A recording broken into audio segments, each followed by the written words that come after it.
estamos en otra sesión de esto que tuvo que ser ahora en clase, digamos, virtual, diferidas, debido a que hay esta emergencia sanitaria por la cuestión del coronavirus. Entonces, pues no hay de otra y se tiene que hacer de esta manera.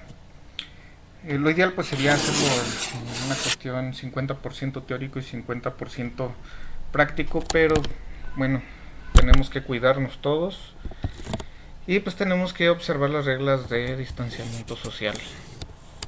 Les recuerdo de todos modos que ya en lo que son las sucesivas sesiones, además de lo que es la exposición virtual a través de este video, pues les enviaré algún enlace para que tengan una ejemplificación también virtual de cómo se hace en la práctica este trabajo de litigación.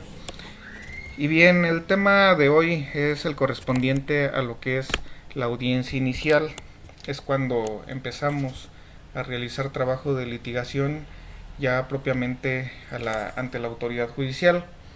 ¿Cuándo se genera una audiencia inicial? Pues una audiencia inicial es cuando el agente del Ministerio Público el agente del Ministerio Público puede ejercer acción penal en diversas ocasiones, y una de ellos es esta: cuando judicializa una carpeta de investigación derivado de que cuenta con una investigación, una indagatoria, y considera que puede justificar la existencia de un hecho con apariencia de delito y que una persona determinada, bien identificada, lo cometió o participó en su comisión. Si esta persona le fue puesta a disposición al Ministerio Público detenido, entonces el Ministerio Público, previamente a ejercer la acción penal ante el tribunal, habrá verificado que esa detención haya cumplido los parámetros de ley para ratificarla, y esto sabiendo que el juez de control pues va a hacer una revisión, va a hacer una tutela de derechos y va a hacer revisión de si se respetaron derechos fundamentales como lo es la libertad y la integridad de la persona. Entonces, si ya el agente del Ministerio Público considera que de los actos de investigación que componen su carpeta tiene información suficiente para ejercer acción penal ante los tribunales y se respetaron derechos humanos, pues gira un oficio dirigido al tribunal a través de la unidad de causa, donde solicita se señale fecha y hora para llevar a cabo una audiencia. Esta audiencia se tiene que pedir mucho antes de que venza el término de 48 horas que tiene el Ministerio Público para resolver la situación jurídica de una persona detenida. Es decir, y esto es muy importante por si les corresponde en algún momento ser agentes del Ministerio Público, no van a esperar a que se terminen esas 48 horas contables hasta a partir del momento en que les es puesto una persona a su disposición para generar la audiencia. Tienen que empezar a contar sus 48 horas a partir de que se les es puesto a disposición una persona y generar la audiencia mucho antes de que llegue ese plazo de 48 horas. ¿Por qué? Porque como la audiencia se solicita de manera virtual y a veces la tecnología no es muy confiable, entonces llega a suceder que se caen los sistemas y los agentes con la preocupación de que el tribunal no lo va a tener por puesto a disposición de la autoridad judicial, sino hasta que se genere el registro de la audiencia. Y entonces, pues esto puede generar un problema porque nosotros como defensa vamos a pedir que se decrete la libertad de la persona si hubo un vencimiento de este plazo constitucional. Entonces, la recomendación de siempre es no esperar a que se venzan los plazos y tratar de hacer los actos procesales que nos correspondan con un cierto margen de seguridad para evitarnos un problema. El hecho de que se genere una audiencia inicial, a veces llamada todavía audiencia combo, es una cuestión que se puede suscitar cuando hay una persona detenida ante la agente del Ministerio Público, pero no es la única manera en la cual se puede generar una audiencia inicial. La cuestión del control de legalidad de la detención, que es la primera parte de la audiencia inicial, esta parte es por una tutela de derechos, pero igual puede llegar una persona a audiencia inicial en carácter de indiciada y después imputada porque llegó por ser detenido en flagrancia o caso urgente, porque se cumplimentó en su contra una orden de aprehensión o de comparecencia, o bien porque le llegó un citatorio. Pero el caso más completo y que me gustaría abordar en esta exposición es cuando tenemos un asunto con persona detenida, porque esta audiencia con persona detenida es la más amplia y que en teoría pues comprende todas las posibles hipótesis procesales que nos pudiéramos encontrar. Se le llama audiencia combo porque esta audiencia es donde ciertamente podemos ver de una manera más integral la aplicación del principio de concentración, uno de los principios que son base del sistema de justicia penal acusatorio y oral. Este principio, básicamente, como lo vimos en alguna clase anterior, trata de concentrar el mayor número de actos procesales en una sola audiencia. Es de lo que se trata en este sistema, de no buscar diferimientos tras diferimientos de audiencia para realizar en cada una un acto procesal. Para los efectos de esta audiencia y por sus consecuencias, aquí prácticamente nos encontramos prácticamente lo que son 5 audiencias en una, por decirlo de alguna manera, para tratar de darme a entender y de una forma de darlo, digamos, de manejar un lenguaje coloquial, por decirlo de alguna manera, y si se me permite el término. Estas 5 audiencias en una, o 5 momentos procesales de una sola audiencia son cuando se trata o tenemos el caso de un asunto con persona detenida. El primero es el control de la legalidad de la detención. Esto cuando la persona que llega en carácter de justiciable ante el juez de control fue detenido en flagrancia o por algún caso urgente.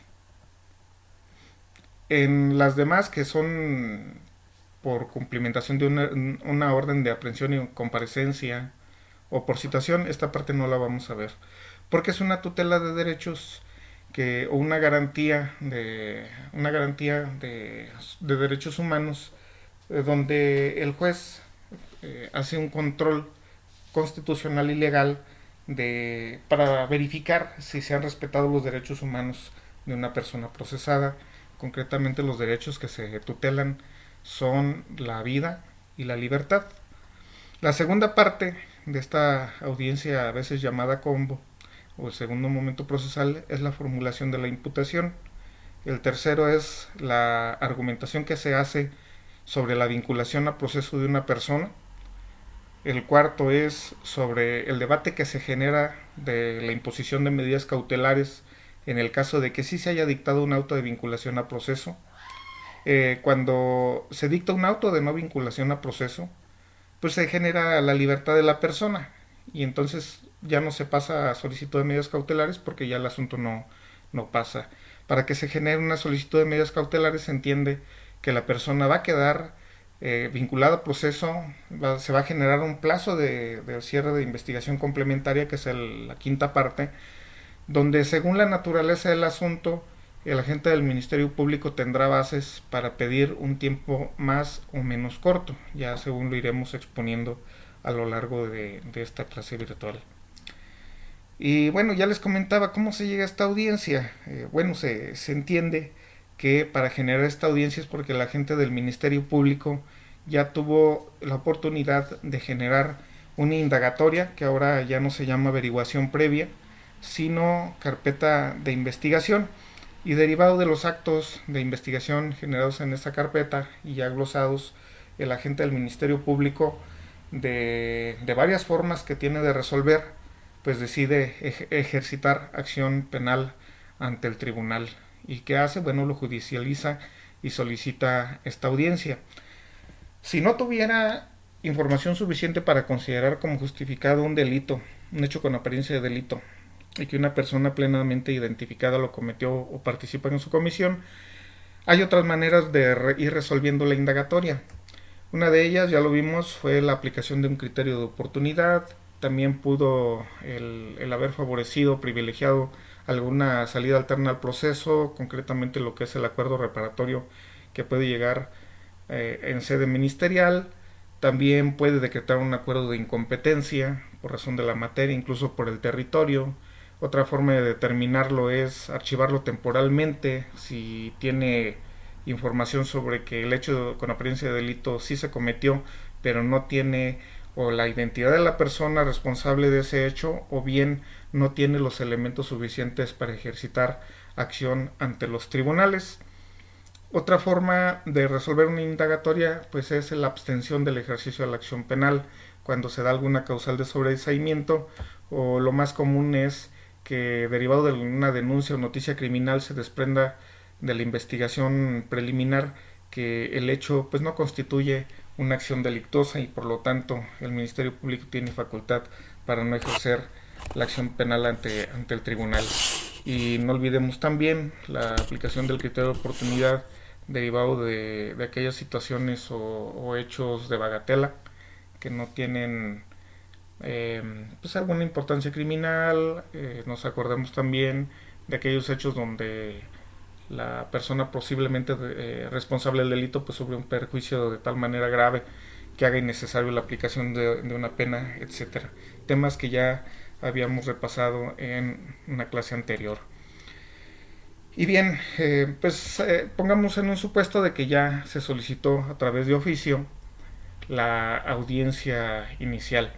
¿Qué hace el tribunal? Pues señala una fecha y hora concreta y una sala en una ciudad y domicilio plenamente identificado de las salas de oralidad para señalar el día que se ha de celebrar esta audiencia inicial. Se llega a la audiencia inicial. ¿Quiénes llegan a la audiencia inicial? Evidentemente llega el detenido o la persona citada o la persona, bueno, en este caso en el ejemplo que estamos manejando, la persona detenida. La lleva la policía procesal. Ahí llega también el agente del Ministerio Público, llega o se le cita al menos a la víctima ofendido del delito, llega un asesor victimal que puede ser de la Comisión Estatal Ejecutiva de Atención a Víctimas, que en términos muy generales y para darme a entender, vienen siendo como los defensores públicos de las víctimas u ofendidos.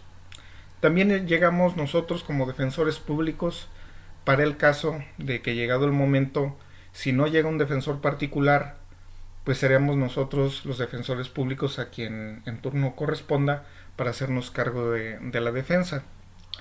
Previamente a la celebración de la audiencia, ya es una práctica que se viene generando y que es de lo más natural y obvio, es que desde el mismo momento en que se solicita la generación de la audiencia inicial, el agente del Ministerio Público a cargo de esa carpeta de investigación tiene que ponerse en contacto con la persona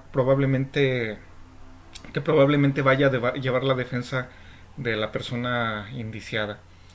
¿Y cómo lo vas a ver? Bueno, porque desde el momento que estuvo detenido, o al menos instantes posteriores, el agente del Ministerio Público que integra la carpeta de investigación habrá tenido la prudencia y habrá cumplido también lo que es un requisito de ley de señalarle un defensor a la persona detenida dentro de la carpeta de investigación.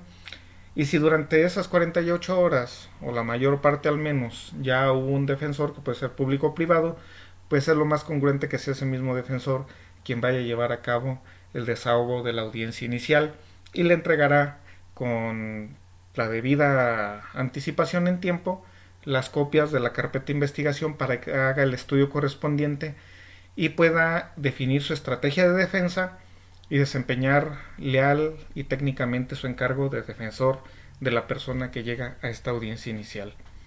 Bajo estas condiciones, pues ya nos encontraríamos en la sala de audiencia, en un escritorio, lo que es el defensor o defensores, conjuntamente con los imputados. En el escritorio de al lado, lo que es el Ministerio Público, los asesores victimales y las víctimas u ofendidos del delito.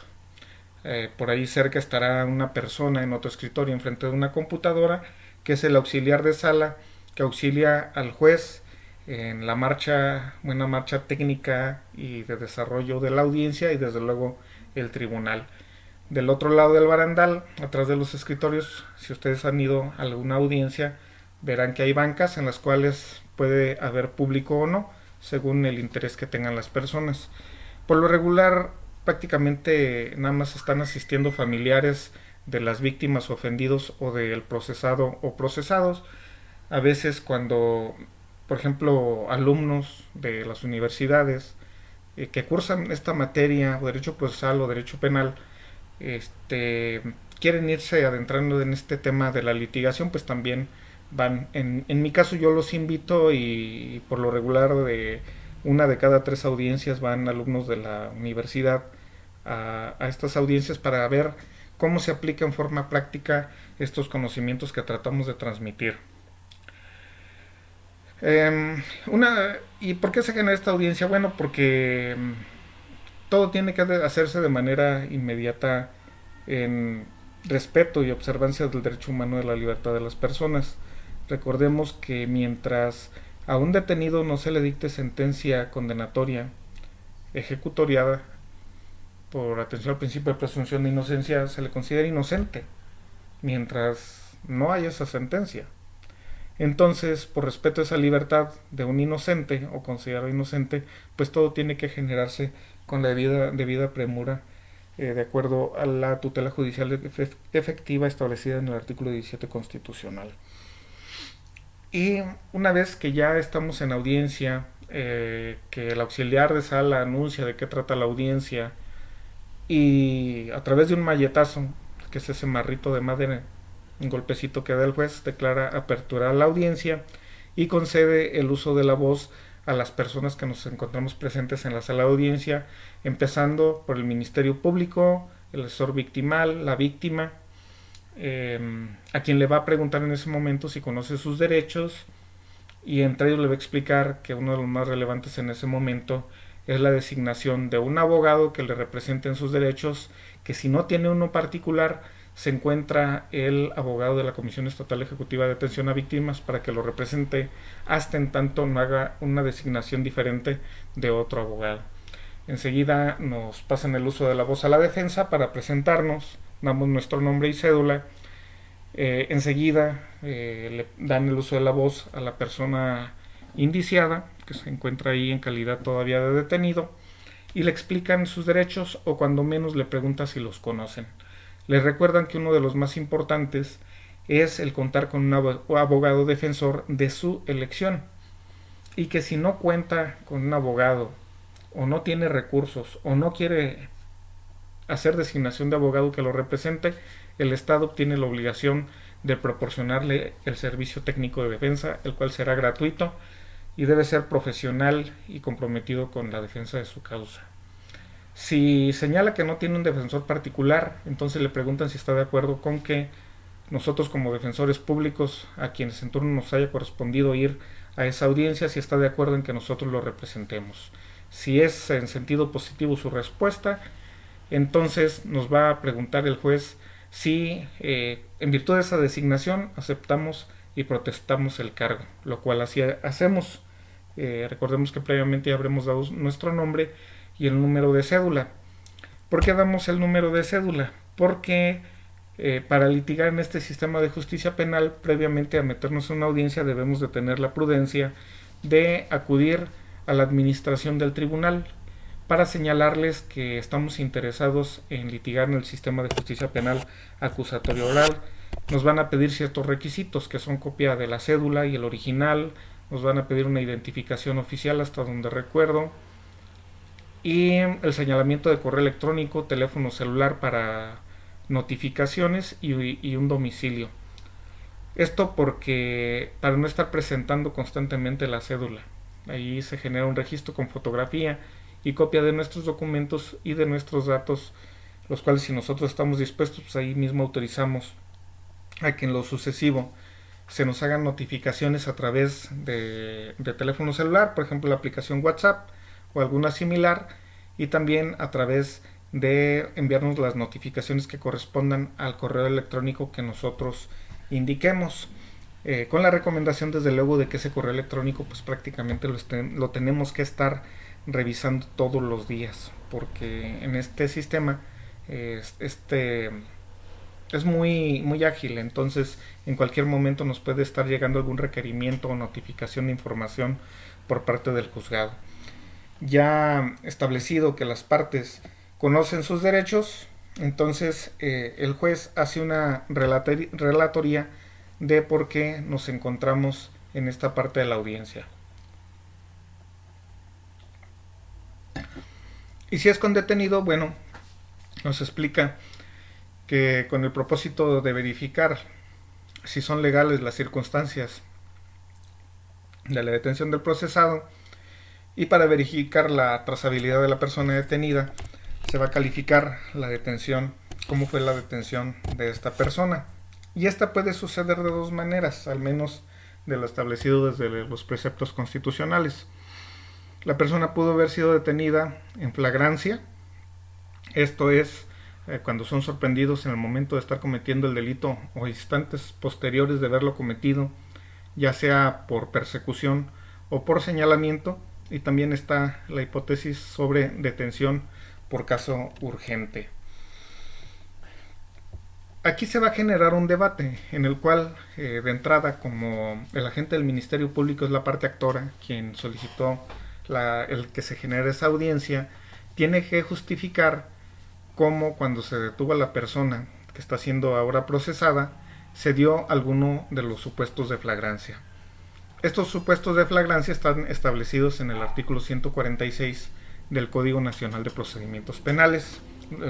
Este tema lo debe de conocer muy bien el Ministerio Público, lo debe de conocer muy bien nosotros como defensa, desde luego, porque si no los conocemos, pues no podemos defender a la persona de la cual desempeñamos su defensa, y también lo tiene que conocer la asesoría victimal, porque de alguna manera tiene comunión en intereses con el Ministerio Público, y los planteamientos que haga el Ministerio Público pueden ser reforzados por el asesor victimal.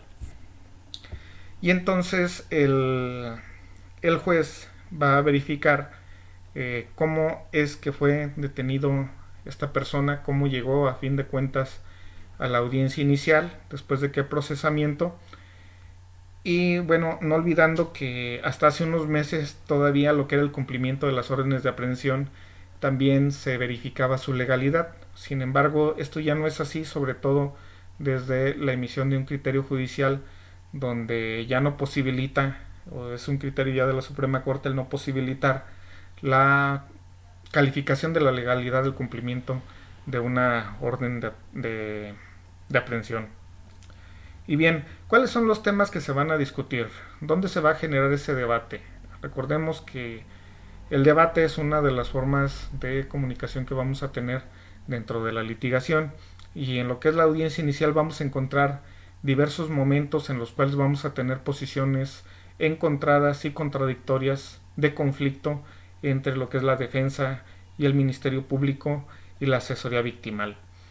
Para esto pues tenemos que conocer muy bien nuestra carpeta de investigación para poder establecer una estrategia de defensa, porque tenemos intereses desde luego controvertidos, contradictorios, contrarios. En el caso del control de la legalidad de la detención, ¿qué le interesa al Ministerio Público? Que el juez decrete que la detención en su momento fue legal, que el procesamiento fue el adecuado, que se hizo llegar a la persona en el término de 48 horas y que se respetó su integridad. En el caso del Ministerio Público, en el caso de nosotros como defensa, ¿qué vamos a tratar de hacer notar al juzgador si es que encontramos información en ese sentido? Que el motivo de la detención pues no fue el correcto, o que no se están señalando sus circunstancias, que no se da el supuesto de flagrancia que está invocando el Ministerio Público, o que no hay una situación para caso urgente para decretarlo, o que el plazo de 48 horas no fue observado, que no se le hicieron saber sus derechos a la persona detenida, o tal vez que hubo alguna situación de tortura o malos tratos hacia nuestro cliente. Y por lo que vea la detención por caso urgente, bueno, estos supuestos los podemos encontrar con sus requisitos en el artículo 150 del Código Nacional de Procedimientos Penales. Casi no se ve. De hecho, a mí no me ha tocado ningún asunto donde se tenga que calificar la detención de una persona por caso urgente. Esta cuestión de la detención por caso urgente entiendo que no se ve mucho porque es una cuestión que es muy difícil que se den todas sus circunstancias. Porque de entrada, porque tiene que ser una resolución escrita de un agente del Ministerio Público que va a levantar bajo su más estricta responsabilidad en la cual ordene la detención de una persona y obedece a requisitos muy específicos. Por ejemplo, que tiene que ser únicamente sobre delitos graves, así establecidos por la legislación aplicable, de aquellos que tengan cuando menos una pena mayor a 5 años de prisión, que sean de prisión preventiva oficiosa. Que exista riesgo de que el imputado pueda sustraerse de la acción de la justicia. Este es el punto más delicado, al menos desde mi perspectiva, porque ¿cómo es que puedes demostrar que una persona pretende sustraerse de la acción de la justicia o que puede hacerlo? Y también genera mucha complicación la parte tercera de la fracción tercera, el hecho de que por la hora, lugar o cualquier otra circunstancia no se pueda ocurrir ante la acción ante la autoridad judicial, o que al hacer este trámite pierdas tiempo y el imputado pueda sustraerse. ¿Por qué? Porque ahora este sistema de justicia penal ofrece una amplitud de posibilidades para hacer efectivo el trámite de la justicia ante la gente del Ministerio Público. ¿Por qué? Porque teóricamente los jueces de control en teoría deberían de estar disponibles las 24 horas y que para el dictado de una orden de aprehensión no solo se puede adquirir a través de la presencia del Ministerio Público en sala de audiencias ante el juez de control. ¿Por qué? Porque la autoridad ahora en la legislación tiene otros medios, por ejemplo, llegar al grado de solicitar una orden de aprehensión a través de un correo electrónico, o bien incluso en el extremo pedir y que se le autorice una orden de aprehensión a través de una llamada telefónica. Hasta donde yo sé, esta cuestión del libramiento de una orden de aprehensión por llamada telefónica, ya hubo un caso que yo conocí en la ciudad de Zamora, donde sí se autorizó la aprehensión de una persona de esta manera. Entonces, habiendo toda esta disponibilidad de recursos sin limitantes de la hora, pues es muy difícil que se den todavía estos supuestos de caso urgente para la detención de una persona, porque abre muchas posibilidades de defensa para nosotros. Y en el caso de que se desprenda que no se dieron los supuestos de detención por caso urgente y que la detención es ilegal, bueno, vienen consecuencias legales de alto impacto para el agente del Ministerio Público y los policías que hayan decretado o que hayan realizado esta detención. Entonces, por lo regular, me parece a mí que es por eso que estas hipótesis no acontecen. Bien, otros requisitos: ya librada la orden de detención por el agente del Ministerio Público, además de que deben de hacer el registro, deben de presentar, como en todos los casos, inmediatamente al imputado ante quien da la orden de la detención. Y bueno, a su vez el Ministerio Público tiene la obligación de hacer saber de manera inmediata también al juez de control para que determine sobre la legalidad de este mandamiento de detención y su cumplimiento, con la amenaza que hay siempre sobre lo que pueda acontecer, las consecuencias legales en caso de que se dé la violación a estos supuestos. Y bueno, es importante ver este esquemita sobre la materia de debate en el caso de que se genere un control de detención por caso urgente. ¿Por qué? Porque debemos de tener claro que no habrá identidad espacio-temporal entre el lugar y tiempo del hecho delictivo con el lugar y tiempo de la detención. Se supone que son distintos. O sea, en un momento acontece el hecho y en un lugar, y a menos que se quede ahí mismo el probable activo del delito, pues no va a ser el mismo lugar. Seguramente será otro distinto y desde luego la hora será posterior. Y tomando en cuenta los requisitos que ya mencionamos como causa generadora de la emisión de ese mandamiento ministerial: el sustento normativo, que es el artículo 150 del Código Nacional de Procedimientos Penales, además del precepto constitucional que también lo autoriza, y el sustento demostrativo, que es donde vienen los problemas de demostrar o justificar en su momento ante el juez ¿Por qué no se pudo acudir por razón de la hora, lugar o circunstancias ante la autoridad judicial para solicitar una orden de aprehensión? O bien los elementos que puedan justificar el señalamiento de que el ahora detenido o la persona probable activa del delito pretendía o podía sustraerse de la acción de la justicia. Y la inmediatez que tiene que generarse desde luego de la policía poner a disposición inmediatamente del detenido a disposición del Ministerio Público y también haciendo lo propio con el juez de control. La parte que nos corresponde a nosotros como defensa son verificar todas estas circunstancias, porque siempre vamos a buscar, desde luego, que se respeten derechos fundamentales, y si no es así, pues bueno, tendríamos una libertad de nuestro representado.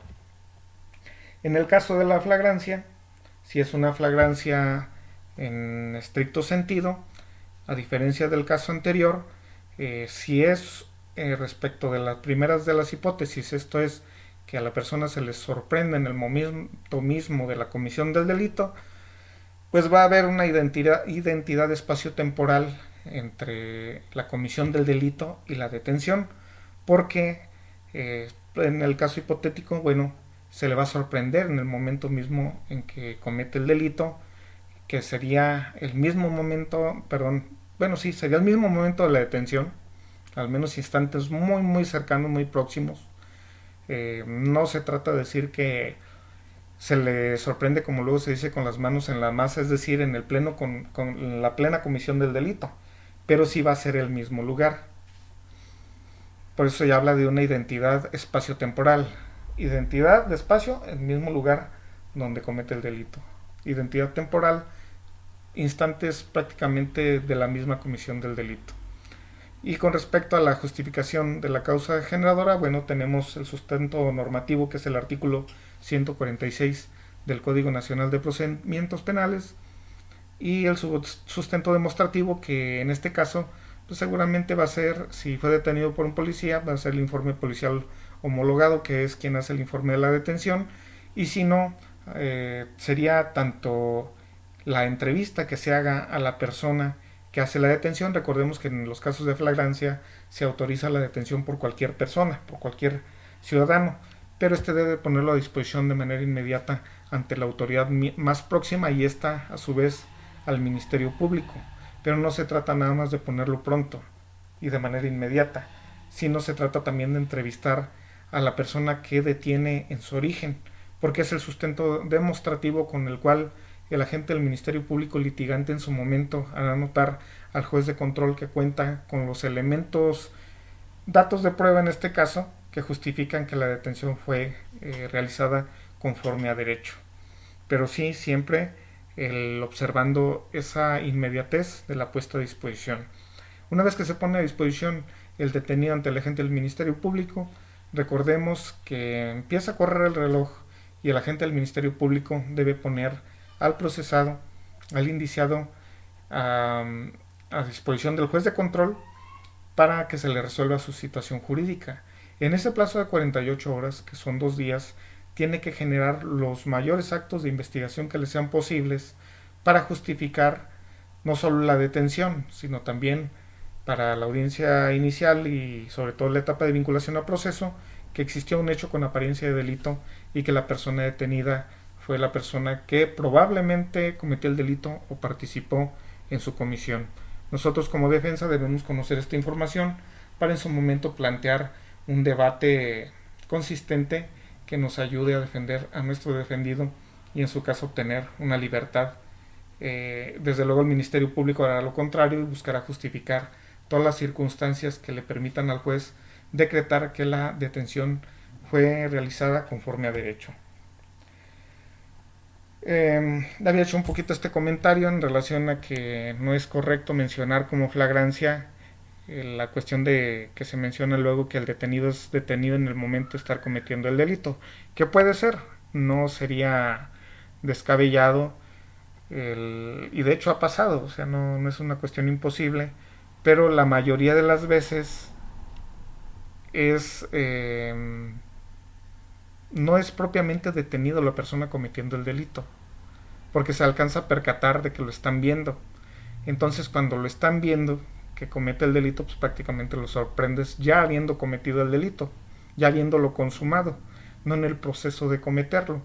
Que si se le sorprende muchas veces en el momento de estar cometiendo el delito, no lo termine y por lo tanto podríamos estar hablando de una tentativa, porque la persona que detiene puede convertirse en la causa generadora en la causa externa que no permite la consumación total del delito. Es una diferencia, no sé si me da a entender, a lo mejor un poco superficial para algunos, pero sí que tiene una diferencia importante al momento de generar un debate.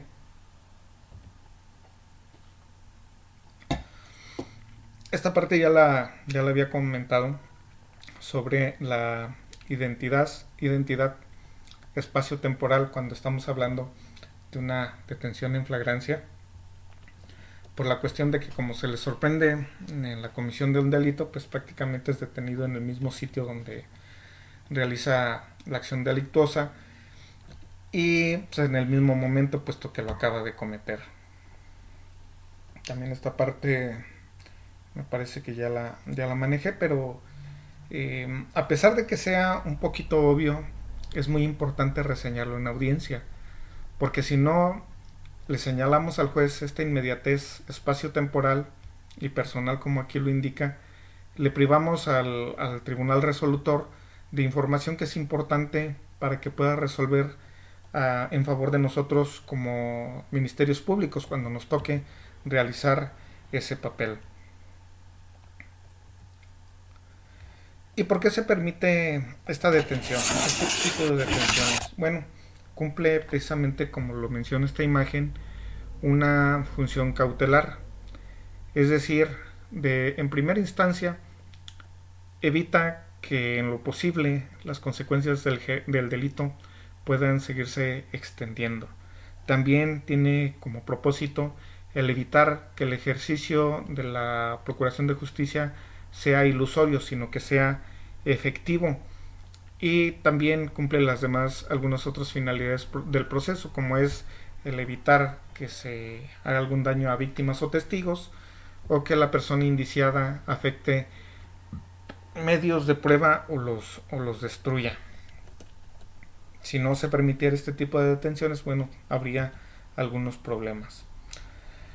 Cuando los temas que nos van a interesar, si estamos haciendo la función del Ministerio Público al momento de estar ya propiamente en la audiencia y que el juez señala que nos encontramos en esta audiencia con el propósito de, en un primer término, hacer la calificación de las circunstancias y legalidad en que la persona indiciada que se encuentra presente fue detenida y que se le cede el uso de la voz.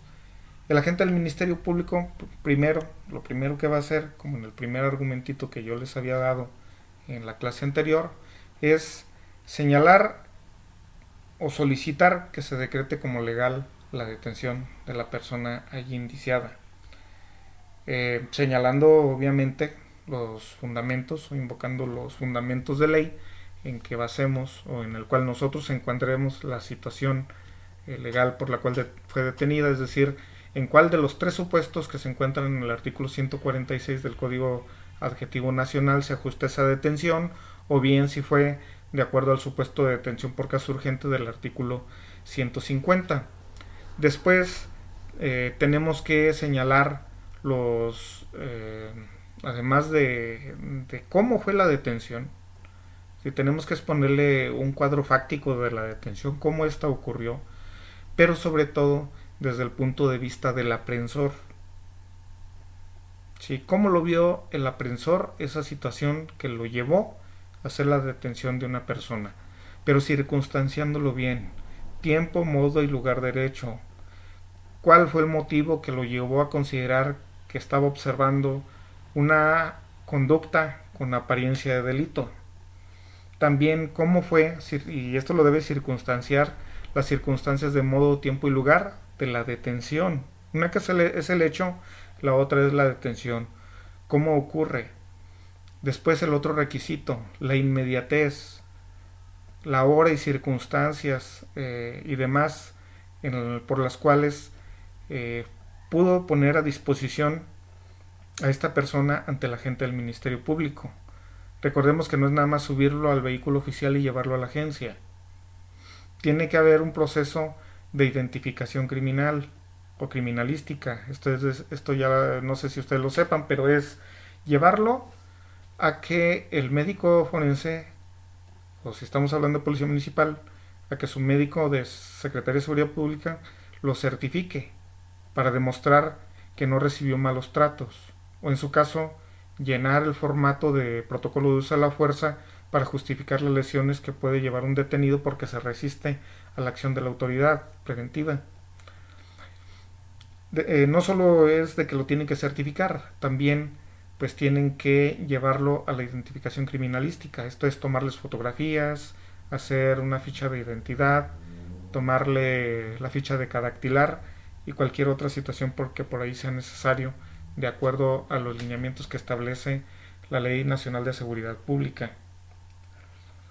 Y que son importantes obviamente reseñarlos ante el juez de control, porque llega a pasar en ocasiones que el juez llega a considerar que hay una dilación entre el momento que es detenido y el momento en que es presentado al agente del Ministerio Público. Pero llega a suceder que esto es simplemente por falta de información, que en la audiencia la gente del Ministerio Público no le explique que la detención fue puede ser en algún poblado alejado, por ejemplo, de aquí de Uruapan, ahí en la sierra, pongamos por ejemplo, y que tal vez en algún tramo carretero pues tomaron ahí la carretera un rato las personas de alguna población y les impiden llegar al momento, que después de que logran sortear ese obstáculo pues tienen que hacer sus trámites administrativos propiamente de su función y que tienen que hacerlos mientras tienen bajo sus manos al detenido, no después que lo han puesto a disposición. Y entonces no le dicen al juez esta información y da a pensar a que al detenido pues simplemente no lo pusieron pronto a disposición del Ministerio Público. Entonces es importante señalarlo. Luego hay que hacer un razonamiento de cómo la situación fáctica de la detención se ajusta a los presupuestos legales que invocamos en un principio y por lo cual estamos encuadrando bien esas circunstancias de la detención a los preceptos de ley. Y finalizamos el argumento del Ministerio Público con lo que nos interesa, que es solicitando que el juez de control declare de legal y ratifique la detención de la persona que se encuentra en audiencia. Eso por lo que ve al argumento del Ministerio Público. Aquí en esta imagen, la primera parte, que es cuando el juez concede el uso de la voz, bueno, no tiene mayor problema. Simplemente lo dice así, nos encontramos por esto, y le doy el uso de la voz al Ministerio Público para que me argumente las circunstancias de la detención. Después el Ministerio hace el uso de la voz en los términos que les comenté hace unos momentos, y si nosotros como defensa no estamos de acuerdo con los planteamientos que hace el Ministerio Público y consideramos que la detención no fue legalmente hecha, o se venció el plazo constitucional, o hubo malos tratos, tortura, etcétera, tendremos que hacerlos valer más o menos en el mismo esquema, pero de acuerdo a los intereses que nos corresponden como defensa. Finalmente, el juez resuelve sobre lo que es el aspecto de la legalidad de la detención y si ratifica la detención y la decreta como legal, pasamos a la siguiente etapa. Si no, entonces se decreta la libertad de la persona y hasta ahí llevó la audiencia. ¿Qué pasa si no se cumplen estos requisitos? Si la forma como se realizó la detención de esta persona no se encuentra prevista, autorizada, bajo alguno de los supuestos del artículo 146 o 150 del Código Nacional de Procedimientos Penales, el juez tiene que decretar la libertad de la persona. Si no se respeta el plazo de 48 horas, teóricamente también tienen que dejar en libertad del juez a la persona detenida. Teóricamente también, si se demuestra que hubo malos tratos e incluso tortura, debería decretarse la libertad de la persona detenida por violación al derecho hacia la integridad personal de la persona, Muchas veces no pasa así, a veces simplemente el juez da vista para que se genere una investigación, pero se continúa el proceso. Y si hay un incumplimiento del deber de informar de sus derechos a la persona detenida, esto, dependiendo mucho del caso concreto, puede afectar la forma como se obtienen algunos actos de investigación. Por ejemplo, lo que es el otorgamiento de muestras, fluidos corporales, etcétera. En el caso de que no haya una debida información de cuál es el procedimiento, de que debe ser debidamente informado este consentimiento, sobre todo por el abogado defensor, de estar presente, o si se trata de una prueba irreproducible, tanto en la toma de muestras como en el estudio, que la defensa tengamos oportunidad de señalar a un especialista que verifique el procedimiento de toma de muestras, el procedimiento de realización de los estudios. Bueno, también todo esto debe ser informado porque es parte de los derechos del procesado, y si no se observa, bueno, puede acarrear como consecuencia alguna nulidad para la valoración de estos actos de investigación. ¿Y qué sucede si se decreta de ilegal la detención? Pues simplemente la persona se va y ya no continuamos con la audiencia por ese día. Aquí les pongo un pequeño ejemplito, no me voy a extender porque la materia es amplia y bueno, el tiempo que tenemos para ver las varias audiencias que tenemos en este caso, bueno, es la verdad muy limitado. Aquí también les dejo un ejemplo teórico práctico que encontré sobre un control de la detención para que, si ustedes gusten, pueden pausar aquí el video, lo pueden observar. Cualquier pregunta que les surja, cualquier inquietud, pues les encargo mucho que me lo hagan saber para yo en lo posible salvar sus dudas. Y como lo decía, bueno, si en el caso de que se decrete de legal la detención de la persona, pues continuamos con la audiencia. Si no, pues se decreta la libertad. Y no olvidando, hay que reiterarlo, el hecho de que se llegue con persona detenida no es la única posibilidad de actuar en una audiencia inicial. También puede ser en cumplimiento a una orden de aprehensión o de comparecencia, o bien a través de la citación que se haga de una persona y que llegue por sí misma voluntariamente al tribunal. En el caso de delitos patrimoniales sin violencia, de delitos que no tienen señalada prisión preventiva oficiosa, es regular que se gire, que el agente del Ministerio Público solicite al tribunal, gire a través de su actuario, de su empleado judicial, un citatorio que haga llegar al domicilio de la persona imputada, en el cual se le haga saber el día y hora y que se señale en su momento para verificar una audiencia inicial. Si no llega esta persona, a pesar de haber sido legalmente y personalmente notificada de la celebración de la audiencia, entonces el agente del Ministerio Público puede pedir se gire una orden de comparecencia para que la fuerza pública lo haga llegar en calidad de libre. En su caso, si no se cumplimenta esa orden de comparecencia, o bien si se trata de una carpeta de investigación donde sea un hecho con apariencia de delito, de que amerite prisión preventiva oficiosa o de prisión preventiva justificada en su caso, bueno, pues se puede generar el libramiento de una orden de aprehensión solicitada por el Ministerio Público. Ya sea que sea por citación, cumplimentación de orden de aprehensión o de comparecencia, o porque se haya decretado como legal la detención de una persona, entonces se pasa a la segunda parte estelar de esta audiencia inicial, que es la formulación de la imputación. En esta parte de la audiencia, una vez que se ha decretado la legalidad de la detención, el juez va a mencionar una frase, que es: agente del Ministerio Público tiene alguna otra petición, y entonces el agente del Ministerio Público regularmente va a decir algo así como: le solicito oportunidad para formular la imputación al señor fulano de tal. Y enseguida el juez se lo autoriza. Ya cada quien sabe qué hacer de acuerdo al papel que desempeña. Y entonces el agente del Ministerio Público se dirige de manera personal desde su escritorio a la persona indiciada y le indica una frase más o menos en términos sencillos, que es: señor fulano de tal, el Ministerio Público por mi conducto le hace saber que se sigue una investigación en su contra por los hechos con apariencia de delito siguientes, y le expone todos los hechos que se le atribuyen. Deben o se sugiere que sean de manera cronológica, detallándolos bajo circunstancias de tiempo, modo y lugar, de la manera más sencilla posible.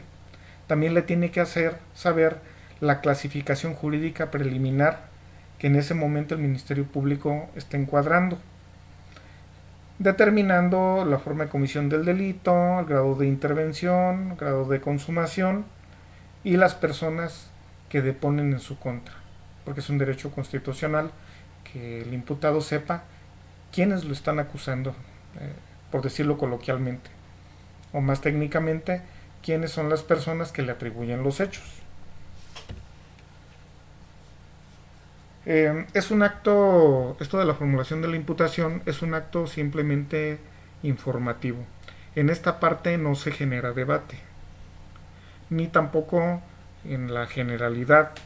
Es raro que algún juez de control, aunque hay alguno, más de alguno que sí lo hace, pero por lo regular no hay un juez que diga, bueno, ya le formulaste imputación, ahora dile esa imputación en base a qué actos de investigación lo está sustentando, de dónde vienen esos hechos. Si el juez lo requiriera, bueno, se tiene que hacer una relación. Esta imputación o estos hechos en materia de imputación se sustentan con la denuncia presentada por tal, por la entrevista de tal, y se tendría que hacer. Pero por lo regular esta parte se deja para la argumentación sobre la solicitud de vinculación a proceso.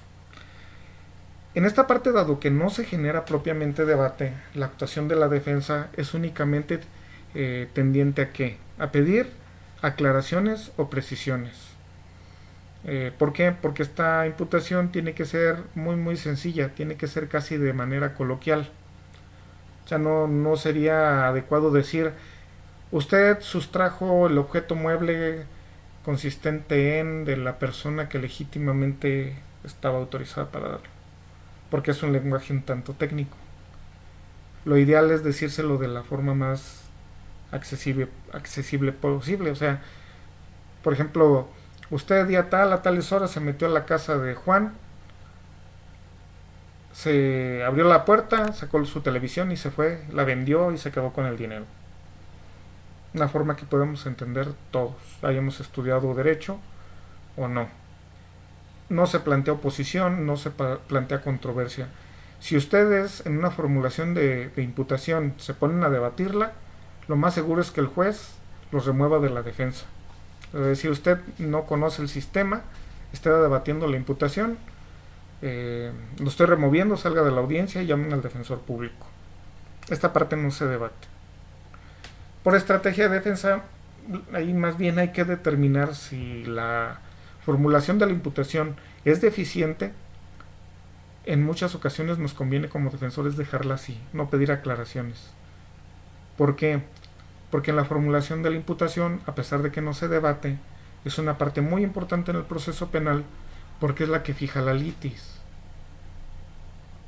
Así es, en esta parte es donde se fijan los hechos que se tienen que verificar con identidad, o sea, tienen que ser los mismos, desde esta parte de formulación de la imputación hasta la acusación, alegatos de apertura, alegatos de clausura. Y si el Ministerio Público se equivoca en la formulación de imputación, muchas veces ya no puede corregir y daña el asunto de manera irreparable. Pero si nosotros como defensa pedimos alguna precisión o aclaración, a veces hacemos que corrija su error. Puede parecer una cuestión no de lealtad, si ustedes quieren, pero recordemos que pues tenemos que hacer pues la defensa de los procesados. Sí habrá quienes lo critiquen y que consideren que esta no es una posición muy ética, pero también puede ser una cuestión riesgosa que el procesado se dé cuenta que nosotros le estamos corrigiendo los errores al abogado contrario, porque sería un perjuicio de sus intereses. Y sí que podríamos meternos en un problema, porque aquí sí se consideraría que obraríamos con deslealtad y estaríamos traicionando a nuestro defendido. Entonces sí hay que tener mucho cuidado en la decisión que debamos de tomar. Y básicamente en esta parte, ¿qué pasa? Bueno, el juez te pregunta como Ministerio Público si tiene alguna otra solicitud. El Ministerio Público dice sí deseo formular imputación, y hacen lo que les indiqué hace unos momentos. La parte de la defensa también ya se las indiqué, cómo pueden actuar bajo su criterio. Y ya finalmente el juez, una vez que la defensa se ha pronunciado, le pregunta al procesado si entendió los hechos y la participación que se le atribuye. En esta parte el procesado muchas veces quiere debatir, dice, no, no, es que eso no fue así, déjenme dar mi versión de los hechos. Y uno le tiene que explicar, no, esta parte no es para controvertir, no es para mostrar un desacuerdo, es nada más para... El juez lo que te está preguntando es si estás entendiendo los cargos que te están haciendo. Si estás entendiendo, para que lo entiendan ellos, les dice uno, si estás entendiendo de qué te están acusando. La parte de demostrar si es cierto o es mentira viene después. A pesar de que se nos molestan mucho, pero sí tenemos que dejárselos claros. En esta parte se los dejo con la salvedad que ya les había dicho, sobre todo en el tercer cuadro, sobre los antecedentes de investigación, que no todos los jueces los piden. Y también les dejo un ejemplo de formulación de la imputación para si ustedes quieren analizarlo con detalle, lo chequen y se den una idea más aproximada, con independencia del video. Les voy a hacer llegar el enlace. Una vez que se ha formulado imputación, viene la primera oportunidad que tiene el procesado para declarar. Y así se debe entender. El procesado puede declarar en cualquier momento que él quiera y lo desee, no hay problema. Esta es apenas la primera parte y así tenemos que dárselo a conocer. Muchos detenidos quieren usar este derecho de hacer uso de su derecho de declarar, de dar su versión de los hechos.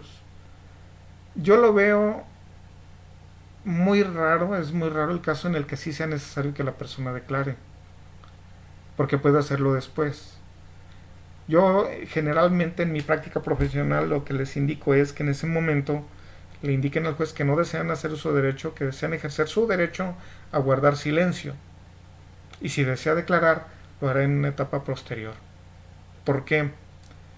Porque yo sí se los manejo en este ejemplo. Si estuviéramos jugando un juego de cartas, lo ideal no es abrir tu juego antes de conocer el juego contrario. Lo ideal es ver las cartas contrarias para ver si te conviene destapar tu juego. Y ya cuando uno les indique esa parte dicen, bueno, si lo entiendo, todavía no sé qué tiene mi contraparte contra mía, estoy refiriéndonos a los actos de investigación, y yo ya quiero dar a conocer mi estrategia de manera muy temprana. Ya con eso se quedan un poquito tranquilos. Una vez que se le da la oportunidad al procesado para declarar, el Ministerio Público se le da el uso de la voz y el Ministerio Público dice: deseo argumentar mi solicitud de vinculación a proceso. El juez le indica que se detenga un momento y se dirige al procesado y le dice: el Ministerio Público me pide argumentar sobre la vinculación a proceso que desea realizar en su contra. Le hago saber que esa determinación sobre la vinculación o no a proceso la puede hacer en este momento, en el plazo de 72 horas o bien en 144 horas. Previamente se le van a hacer saber, para que usted pueda tomar una decisión, se le van a hacer saber los datos de prueba que se derivan de los actos de investigación que vienen en la carpeta de investigación, y enseguida el Ministerio Público por lo regular hace relación de todos los datos que se desprenden de la carpeta de investigación y que le sirven para justificar la existencia de un hecho con apariencia de delito y que nuestro representado lo cometió o participó en su comisión. También hace de una vez la argumentación con respecto a estos dos aspectos, sobre la existencia del delito, su encuadramiento jurídico técnico y la participación delictiva. Antes de que el procesado responda sobre en qué momento quiere que se le resuelva su situación jurídica, tiene que hacerlo en previo asesoramiento de su defensa. Y ya entonces el procesado le indicará al juez si quiere que le resuelva en ese momento 72 horas o 144 horas. ¿Por qué no resolverle en ese mismo momento? Porque bueno, una vez que ya escucha los actos de investigación que hay en su contra y la versión de hechos que tiene el Ministerio Público, el procesado puede decir es que eso no pasó así, o es que todo eso es mentira, o bien yo tengo información sobre pruebas que se pueden recabar en mi defensa para desvirtuar el hecho, los señalamientos y obtener eventualmente un auto de no vinculación a proceso que implica una libertad. Pero esa es una cuestión que le toca sobre todo al procesado decidir. En muchos casos quieren alargar esta situación porque consideran que tienen prueba y ellos creen muchas veces que las personas que pueden probar o acercarse como testigos o tienen las pruebas les van a ayudar. Y desafortunadamente pues esto no es así porque no cualquiera se acerca a tribunal a meterse en un problema que no le corresponde, y más con la cultura jurídica que a veces tenemos de que no nos importa o tenemos miedo de involucrarnos en un procedimiento penal en el que nada tenemos que ver. Si se pide esa duplicidad o esa prórroga, es decir, o el plazo de 72 horas o lo doble, que son los 144 horas, es decir, 6 días, el juez decretará en su momento la suspensión de la audiencia por ese momento. Señalará la continuación de esa audiencia antes del vencimiento del plazo, antes de las 72 o antes de las 144 horas. Y tiene como función el suspender la audiencia para darle oportunidad a la defensa y al procesado de recabar actos de investigación o de prueba para procurar obtener un auto de no vinculación a proceso. Una vez que se decreta esta cuestión, el Ministerio Público tiene que argumentar sobre la solicitud de la aplicación de una medida cautelar únicamente durante el plazo que dure este receso de audiencia. Si llegó con detención, lo más probable es que pida la prisión preventiva durante el término de esas 72 o 144 horas. Y esa parte la vamos a ver un poco más tarde, porque la aplicación de medidas cautelares puede ser en este receso o bien una vez dictado el auto de vinculación a proceso y establecido el plazo de investigación complementario. Ya una vez que se regresa a esa continuación de audiencia, o si van preparados para desahogar prueba ahí mismo en una misma audiencia, dado que el agente del Ministerio Público argumentó en la sesión anterior, de entrada le corresponde ahora hacer uso de la voz a la defensa. ¿Para qué? Para hacerle saber al juez de que cuenta con medios de prueba en favor de los intereses de su representado. Y entonces se genera un debate sobre el ofrecimiento y admisión de esa prueba. Si se llega a admitir, bueno, pues se tiene que desahogar bajo las reglas de juicio que en su momento veremos. Una vez desahogada la prueba, si se permite, la defensa argumentará sobre la información que se haya derivado de esta actividad probatoria. Después se concede el uso de la voz al Ministerio Público para defender su postura y atacar la actividad probatoria de la defensa, y por último se concede el uso de la voz a la defensa para lo que considere. Finalmente, el juez resuelve sobre el dictado o no del auto de vinculación a proceso.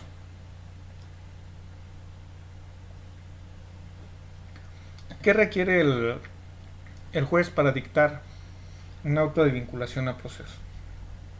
Pues va a revisar la información que le han dado las partes y tiene que determinar si los antecedentes que las partes le dicen que hay en esa carpeta de investigación le son suficientes para establecer que se justifica un hecho con apariencia de delito y que existe la probabilidad de que la persona presentada ante él lo cometió o participó en su comisión. Para esto, recordar que el juez nunca va a tener en sus manos el expediente ni va a tocar una sola hoja de la carpeta de investigación. Su base para resolver es únicamente la información que de manera verbal le damos las partes desde nuestro escritorio hacia él. Lo más que se puede parecer a ver algún documento es alguna constancia que dentro de un testimonio tenga que proyectarse a través del evidenciador en la pantalla de la sala de audiencia, pero el juez no va a tocar nada. ningún documento. Y bueno, si en su momento determina que si ha lugar a dictar un auto de vinculación o proceso, este tiene el efecto prácticamente de sujetar a proceso a la persona que está ante su presencia en calidad ahora de imputado, puesto que ya se formuló imputación, y se abre un periodo de investigación complementaria. Esta investigación complementaria sigue siendo parte todavía de los principios del procedimiento penal, pero esta investigación complementaria pues es bajo la vigilancia y supervisión del juez de control. La ley, en el artículo 316 del Código Nacional de Procedimientos Penales, indica que para el dictado del auto de vinculación a proceso se tienen que observar requisitos de fondo y de forma. Los de forma pues son que se haya formulado imputación, etapa ya superada, que se le haya otorgado al imputado el derecho a declarar o a guardar silencio. De fondo son los dos requisitos que ya he mencionado, que haya elementos, datos de prueba que permitan justificar que se cometió un hecho considerado como delito y que haya la probabilidad de que el imputado lo cometió o haya participado en su comisión. Y otro de forma también, que no existe información por la cual se justifique plenamente alguna actualización de una causal de extinción de la acción penal o excluyente del delito. En una audiencia anterior, una sesión anterior, ya les había comentado en general, al menos desde mi experiencia como Ministerio Público, cómo se hace un argumento sobre solicitud de vinculación a proceso en base a los 5 puntos que les había comentado. Primero, solicitar se dicta auto de vinculación a proceso. Segundo, el fundamento legal. Básicamente es el artículo 316 del Código Nacional de Procedimientos Penales. Tercero, el cuadro fáctico de nuestra teoría del caso, que son los hechos, que deben de guardar plena identidad con aquellos que fueron materia de la formulación de imputación. Tienen que ser los mismos. Mucho cuidado ahí con contradecirse, porque si se contradicen puede ser un motivo de no vinculación, de decretar una vinculación por falta de congruencia. Por eso los agentes del Ministerio Público en muchas ocasiones, además de evitarse un desgaste y perder tiempo, solicitan se tenga por reproducido el cuadro fáctico que se dijo al momento de formular imputación. Y nosotros por lo regular, por ahorrar tiempo, pues también no nos oponemos. Una vez expuesto el cuadro fáctico, el hecho, entonces se exponen, se habrán expuesto o se deben de exponer los datos de prueba que se desprenden de los actos de investigación. Después se hace un silogismo o razonamiento, como se quiera considerar, por los cuales se puede establecer que el hecho se encuadra en la descripción típica establecida en el Código Penal, porque de los datos de prueba que arrojan los actos de investigación también encuadramos la conducta que se desprende del activo del delito o imputado en la forma de comisión, grado de intervención, forma de comisión y el elemento subjetivo que se tenga que manejar. Y finalizamos después de los razonamientos con la reiteración de la solicitud, que en este caso es el solicitar se dicte auto de vinculación a proceso en contra de la persona que ahí tenemos como procesado. Como defensa, pues hacemos el ejercicio inverso. Es decir, como esta es una etapa que sí se genera un debate y es la más importante, solicitamos se dicta un auto de no vinculación a proceso, solicitamos como fundamento legal el artículo 319 del Código Administrativo Nacional, que marca las consecuencias cuando no se reúnen los artículos que exige el artículo 316, para dictar en su caso, en términos del 319, un auto de no vinculación a proceso. Si tenemos una teoría fáctica distinta a la del Ministerio Público y ofrecimos pruebas sobre todo, la exponemos como parte de nuestros hechos, cuadro fáctico. Enseguida los elementos probatorios o datos de prueba, en este caso derivados de la misma carpeta del Ministerio Público puede ser, y de nuestra actividad probatoria, que sustentan ese cuadro fáctico, y finalmente el razonamiento por el cual nosotros podemos argumentar y justificar que no hay, ya sea o bien un hecho con apariencia de delito que no encuadre en la ley, que haya tipicidad, por ejemplo, aunque no se maneje exactamente en esos términos, o bien que podamos controvertir la intervención, comisión o participación en la conducta que se tache de delictiva de nuestro representado. Hecho el argumento, por reiterar nada más la solicitud de que se dicte un auto de no vinculación a proceso. Aquí les dejo un ejemplo de cómo se maneja más o menos esta situación. Si tienen dudas, me lo comentan. Lo ideal es hacer un ejercicio práctico. Y bueno, porque pues, la teoría del caso pues tiene estas tres partes. La teoría fáctica, aquí viene en medio. La teoría jurídica, que viene acá del lado izquierdo. Y la teoría probatoria, que viene de este lado derecho. Ya en su momento, bueno, ojalá nos alcance el tiempo para hacer un análisis más detallado del ejercicio estratégico y didáctico de lo que es la teoría del caso. ¿Qué pasa si no se dicta un auto de vinculación a proceso? Bueno, se decreta la libertad de nuestro representado, si llegó en detención,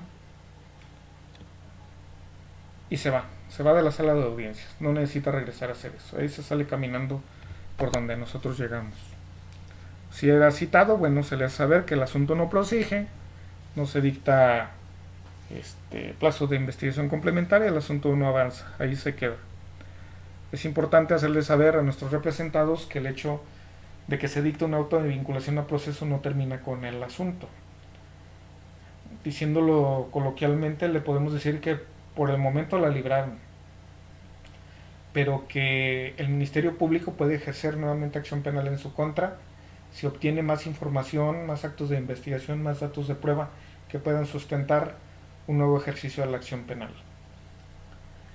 Pero si en el caso concreto sí se dicta un auto de vinculación a proceso, bueno, el asunto tiene que continuar a lo que es la cuarta parte de esta audiencia, o este cuarto momento estelar, que es el debate sobre las medidas cautelares. Las medidas cautelares es una cuestión que se tiene que realizar. ¿Por qué?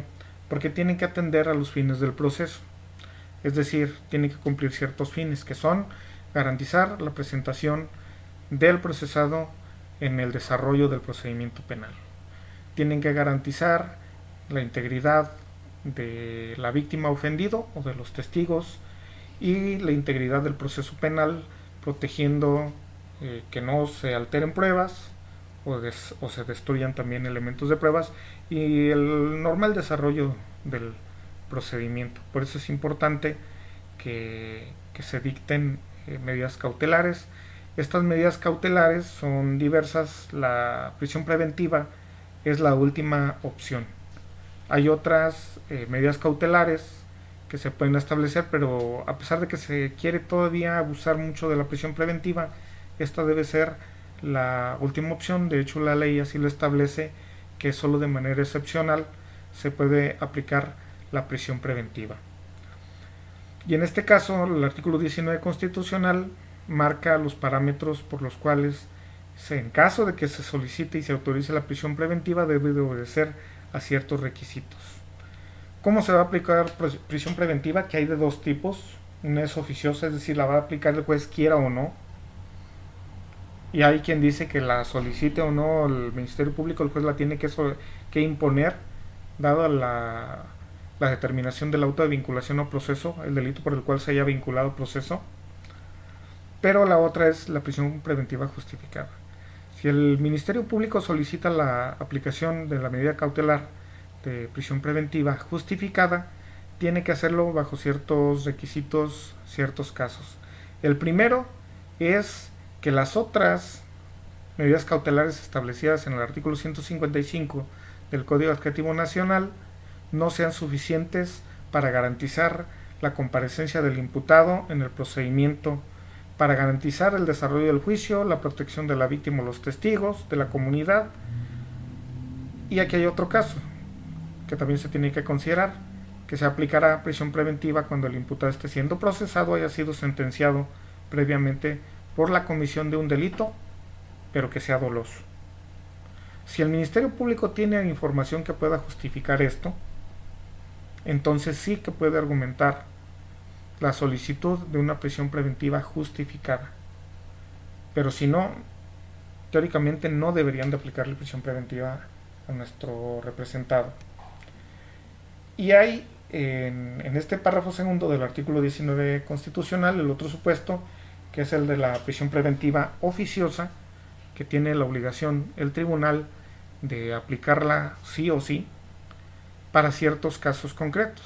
Y aquí les pongo, no los voy a leer porque son bastante, pueden pausar el video, pero señala los casos en los cuales la prisión preventiva se tiene que imponer automáticamente por el juez de control. Se ha ido extendiendo este catálogo. Cuando se hizo la reforma constitucional de 2008 eran menos. Ahorita cada vez se amplían más y más y más, se va haciendo cada vez más amplio este párrafo segundo del artículo 19 constitucional.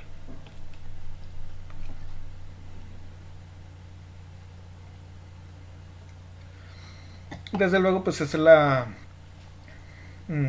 ocasiones, sobre todo en delitos no tan graves, donde el agente del Ministerio Público, obrando con objetividad y prudencia, pues no va a solicitar la aplicación de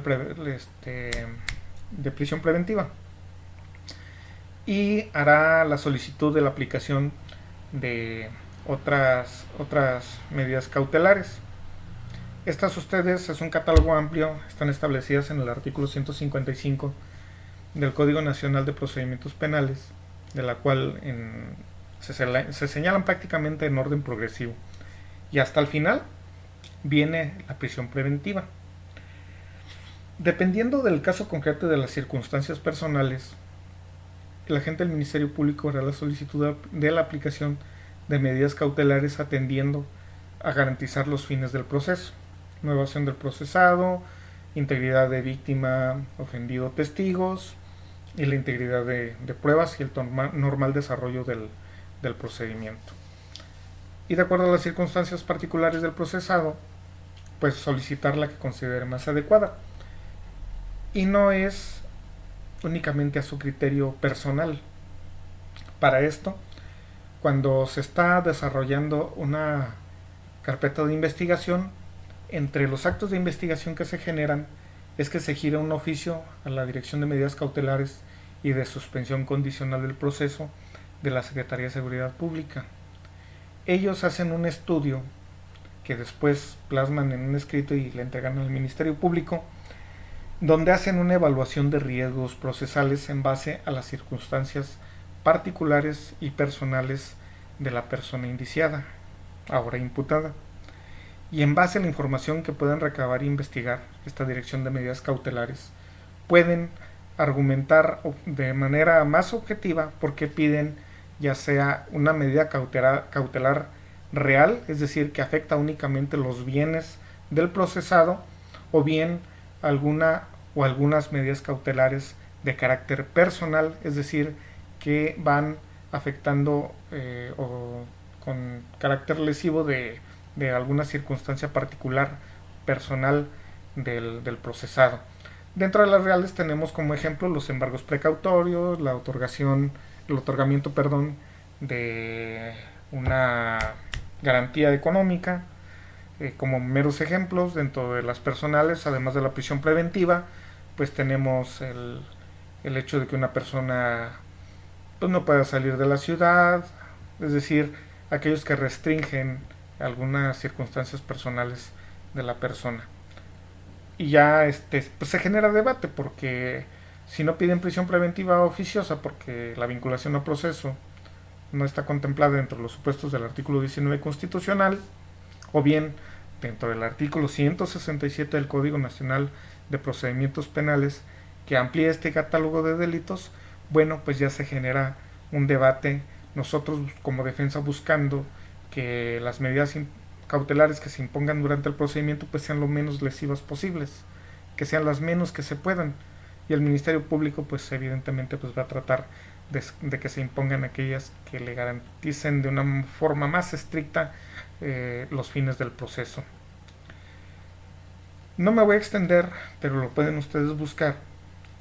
Para la imposición de la aplicación de las medidas cautelares, el Ministerio Público tiene que ser muy prudente en justificar cómo se cumplen los fines o principios rectores para la aplicación de estas medidas cautelares. Primero, pues es el de la interpretación restrictiva de las normas, es decir, es una de las vertientes del principio de presunción de inocencia en su carácter de interpretativo, que es cuando en la interpretación de una norma eh, se tiene que hacer en favor de las circunstancias de una persona en particular, no de carácter extensivo, lesionándolo más, sino buscando que la lesividad hacia su persona sea la menos que se pueda. Legalidad, bueno, en sus dos vertientes, en el sentido de que la autoridad puede hacer solo aquello que le esté expresamente autorizado por una norma previamente establecida, y desde luego a diferencia del ciudadano, que podemos hacer todo aquello que no nos esté expresamente prohibido, una norma escrita, además de ser previa, y que sea una ley cierta, es decir, para todos. La excepcionalidad, dirigida sobre todo a la prisión preventiva, que debe aplicarse teóricamente cuando de plano no sea posible que las otras medidas que le anticipan en el catálogo cumplan los fines del proceso, y desde luego justificando también la proporcionalidad y racionalidad entre lo que se busca con la medida cautelar y la medida cautelar en sí. Pero esto lo pueden ustedes buscar a mayor detalle, y es un tema muy importante que debemos tener en cuenta nosotros al momento de ejercitar una defensa. Y bien, el quinto momento estelar de esta audiencia de vinculación a proceso, que es el plazo de cierre de investigación complementaria. En este caso estamos hablando de que, recordando que el procedimiento penal, la primera de tres partes que componen el procedimiento penal, es la etapa de investigación. Y recuerden ustedes que lo comentábamos. La investigación a su vez se subdivide en dos momentos, que es la investigación preliminar o desformalizada, que se tramita ante la agente del Ministerio Público, y esta, que es la investigación complementaria, que se realiza bajo la supervisión y vigilancia del juez de control. Tiene dos cualidades muy importantes, o una circunstancia que se divide en dos muy específica, que si aquel delito por el cual se vinculó puede alcanzar una pena que no excede 2 años, entonces el plazo de investigación complementaria no puede ser mayor a 2 meses. Pero si es un delito que la pena puede exceder de esos 2 años de prisión, entonces el tiempo de investigación complementaria no puede ser mayor a 6 meses.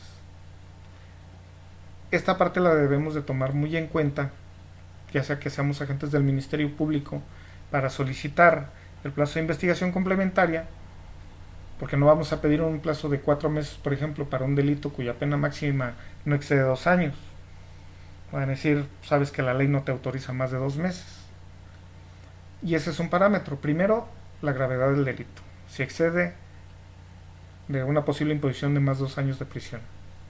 También el otro parámetro que tenemos que indicar como agentes del Ministerio Público es los actos de investigación que probablemente tengamos que recabar para sustentar una eventual acusación en la etapa intermedia del procedimiento.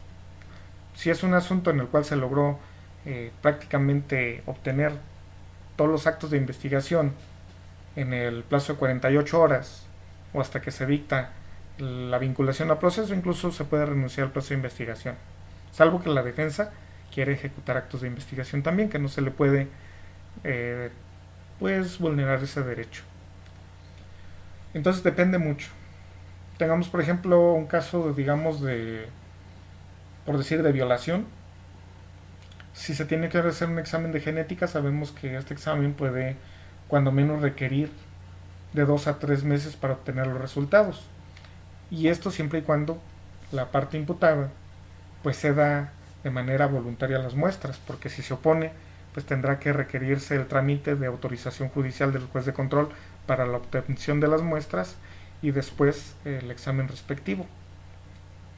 Y hay así actos de investigación que son necesario que se recabe más tiempo, por ejemplo la intervención de líneas telefónicas, el análisis de datos conservados derivados de telecomunicaciones y redes sociales. Entonces estos requieren sí más tiempo, sobre todo cuando estamos tratando delitos de alto impacto y que obviamente pues van a requerir una mayor dedicación, un mayor compromiso, porque son asuntos en los cuales en muchas ocasiones no se puede fallar, no puede haber ciertos riesgos que es importante evitarse a través de un desempeño profesional. Y el juez va a tomar en cuenta tanto la complejidad del asunto, los actos de investigación pendientes de desahogo y lo que también le maneje la defensa, ya sea como oponiéndose a ese plazo de investigación que por lo regular nosotros queremos que sea más corto, o bien incluso en ocasiones pues no nos afecta porque nosotros también tenemos la necesidad de realizar actos de investigación.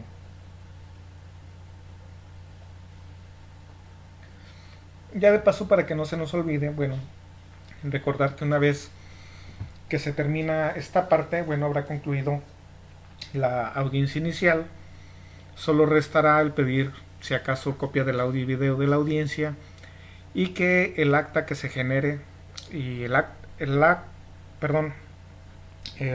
auto de vinculación a proceso nos sea remitido por correo electrónico, bien que se nos proporcione copia del mismo, porque es una de las resoluciones que la ley contempla que sí se tiene que levantar por escrito con independencia del registro de audio y video que se genere en las audiencias, porque todas las audiencias son registradas en audio y video, y si somos partes intervinientes en la audiencia, pues tenemos derecho a una copia. Terminada esta audiencia, hasta antes de la etapa intermedia estamos hablando de que todavía estamos en etapas preliminares y se pueden generar aquellas audiencias que habíamos comentado sobre la autorización de acuerdos reparatorios, de la suspensión condicional del proceso, procedimiento abreviado, que cabrían dentro de los procesos de negociación que habíamos comentado. También puede darse en situaciones que haya para modificar las medidas cautelares, porque estas no son definitivas, es decir, el hecho de que se señale una caución no implica que después no te puedan pedir la variación de la medida cautelar para imponerte una prisión preventiva oficiosa porque ya anduviste amenazando a las víctimas, ya golpeaste a algún testigo y entonces se ponen en riesgo los fines del proceso. Si alguno de los testigos de repente enferma gravemente y se nos puede morir, por ejemplo, se puede solicitar la recepción de la prueba anticipada para resguardar la información y cualquier providencia precautoria que sea necesaria para salvaguardar los fines del proceso. Ya para una cuestión, además de lo que he mencionado, también son recomendaciones prácticas para litigar en la audiencia inicial. Lo habíamos comentado y créanme que esto se los voy a repetir siempre, es la de la preparación. Hay que prepararse y prepararse. Leer y releer la carpeta de investigación hasta tenerla lo más claramente posible, lo más memorizada que se pueda. Conocer el procedimiento, estudiarlo constantemente y estar siempre en comunicación constante con nuestros representados, ya seamos Ministerio Público, asesor victimal o bien como defensa. Cuando estamos en una audiencia inicial y de lo que les he podido comentar, cuando menos en mis límites de exposición, tal vez cuando menos les quede la idea de que es mucha la información que se genera, que se tiene que debatir también en una audiencia inicial, dado estos 5 momentos de una audiencia inicial, entonces es muy difícil que tengamos la información toda retenida mentalmente. Hay quien sí lo hace, yo no puedo. Entonces yo sí acato esta recomendación de llevar una especie de notas de guión, incluso la llevo por etapas para poderme desempeñar mejor. ¿Por qué? Porque si no puedo retener todo, sí debo de dejarle claro al juez de que me preparé, de que conozco bien mi asunto y que estoy en las mejores condiciones para defenderlo. Entonces debo de evitarme todos aquellos titubeos, todos aquellos silencios, todos los espacios de tiempo que yo pueda evitarme para dar la impresión, como siempre lo hago, al menos si se me permite esa vanidad de manifestar y expresar, comunicar que estoy bien preparado y que puedo realizar muy bien mi trabajo. Cuando le estemos presentando algún argumento al juez, sí es muy recomendable y coincido que se haga en orden cronológico, porque es la manera natural de conocer los sucesos, conforme se van desarrollando en el tiempo. Es una cualidad humana que tenemos, entonces si queremos darnos a entender con alguien, la forma más fácil es exponérselos, de acuerdo como en el tiempo fueron dándose, y creo que podremos tener un mejor entendimiento con aquella persona a la que nos estamos dirigiendo, que en este caso es el juez. No olvidar la cuestión de manejar un lenguaje lo más sencillo posible, a pesar de que el estudio y la práctica profesional muchas veces nos llevan a desarrollar un lenguaje cada vez más técnico. Lo ideal es darnos a entender en un lenguaje muy democrático, muy común, lo más sencillo posible, porque esto nos va a permitir ahorrar incluso tiempos. Cuando nos dirigimos a un juez, a pesar de que es un técnico en derecho, el hecho de expresarle la situación que queremos, el argumento que queremos dar a entender, si lo expresamos de manera sencilla, nos evitamos que tal vez tenga que pasar por el tamiz de la interpretación jurídica. Y si va directo al lenguaje común, nos evitamos esa parte y nos damos a entender mejor. Ni qué decir que nos podemos ahorrar explicaciones tanto con nuestro representado, ya sea víctima, ofendido o el propio procesado, porque nos habrá entendido, y también con los propios familiares, quienes van a entender que nosotros hacemos muy bien nuestro trabajo porque nos entendieron desde el mismo momento que nos dirigíamos al tribunal. Tener claro, otra recomendación es tener muy claro lo que tenemos que hacer en cada parte de la audiencia, concentrarnos en lo que estamos haciendo, no divagar. Acuérdense de aquella máxima jurídica que dice que si algo nos ha de agradecer el juez es que seamos breves. Y esto es muy cierto, porque si nos llega a tocar algún colega, ya sea defensor o contraparte, que divaga mucho, se nos pierde. Entonces a veces nos da la sensación de que pierde él mismo el punto de debate, y si genera un argumento interesante a veces se llega a perder entre la selva de palabras, y además se nos va el tiempo que no nos abunda cuando estamos en plenitud de actividades en el sistema procesal. Entonces hay que concentrarnos muy bien en la etapa en la cual nos encontramos y dedicarnos a lo que es propiamente la materia del debate. Y bueno, pues concentrarnos mucho en la audiencia, poner mucha atención a lo que hacen todos los intervinientes, sobre todo del juez. ¿Por qué? De las contrapartes, bueno, porque van a asumir una postura debatiendo la nuestra. Y tenemos que identificar cuáles son los contraargumentos o argumentos contrarios a nuestra posición. ¿Para qué? Para que en el momento en que nos toque intervenir podamos debatirlos, podamos refutarlos o podamos establecer una argumentación que combata sus criterios de validez. Pero no quedarnos callados, porque el hecho de no controvertir un argumento que nos lance la parte contraria es aceptarlo. En ocasiones nos encontraremos con que el juez, para justificar una resolución, dirá que el Ministerio Público o la defensa hizo este señalamiento, de lo cual no se ocupó la contraparte, por lo cual lo tengo por cierto, o por lo cual lo puedo obtener hasta este momento como válido. ¿Y todo por qué? Porque nosotros no tomamos nota y no nos ocupamos de controvertirlos, cuando menos para decir no tiene razón, aunque no tengamos elementos para decir por qué no tiene razón, pero de menos establecer una posición contraria. Y las notas, obviamente, cuando no compartamos la decisión del tribunal, no tiene nada de malo.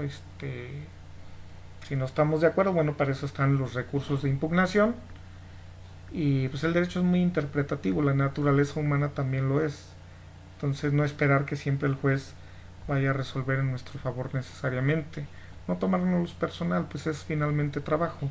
Si de repente el tribunal en ese momento, el juez no comparte nuestra apreciación de las cosas, incluso puede ser porque nosotros no tengamos la razón en ese momento, porque el juez trae alguna cuestión personal que le impida apreciar las circunstancias o hechos o narración o información como nosotros la apreciamos, o por cualquier otra circunstancia. Para eso están los recursos, para de manera objetiva un tercero al debate que se genera en la audiencia puede hacer una revisión y en su momento tal vez corregir o decirnos de una manera con algún argumento más convincente porque nosotros no tenemos la razón. Bien, a pesar de ser la audiencia inicial una cuestión que se puede llevar de una manera muy rápida, pues me parece que sí me extendí bastante. Quedo a sus órdenes. Voy a tratar de estarles mandando las clases un poquito más de manera intensa. Ahorita me encuentro en un lugar donde la conexión a internet no es la ideal, entonces de día se corta mucho y tendré que hacer hora de la noche para subirles el material. Quedo a sus órdenes. Que descansen.